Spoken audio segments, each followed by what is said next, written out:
Mix by Aradhana recording studio जोरमा।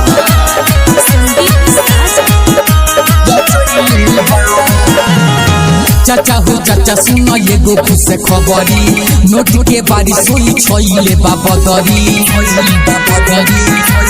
ए चाचा चाचा हो चाचा सुनो ये गोकू से खबरी नोट के बारी सोई छोइले बाबदरी डीजे लगाई हो बैठ के खई हो तोरो जोगारे लगइले बा अरे साटा कमई हो बारात में जई हो तोहरे ड्यूटी लगइले बा बेटावा तोहार नचनिए से शादी रचइले बा अरे साटा कमई हो बारात में जई हो तोहरे ड्यूटी लगइले बा बेटावा तोहार नचनिए से शादी रचइले बा।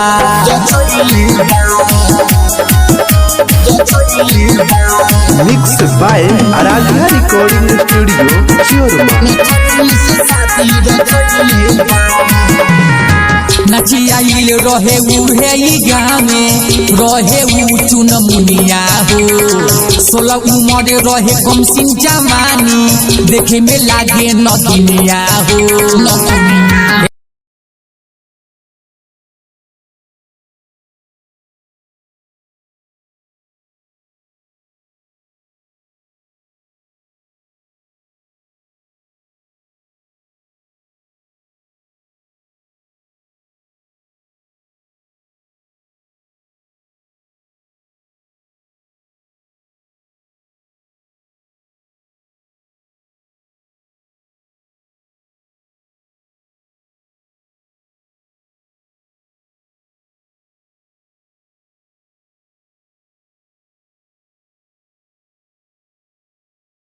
बेटावा तोहार नचनिए से शादी रचइले बा।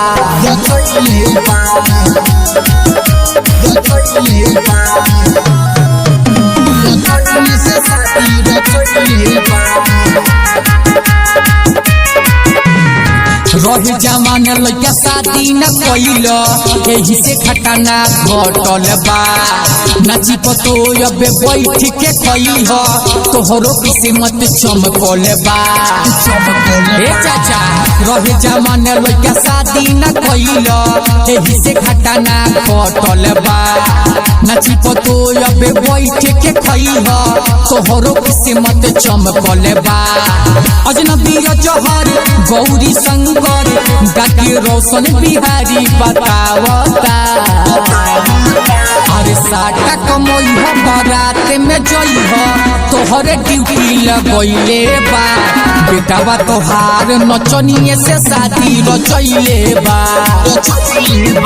अरे साटा कमई हो बारात में जई हो तोहरे ड्यूटी लगइले बा बेटावा तोहार नचनिए से शादी रचइले बा। Mix by Aradhana recording studio जोरमा।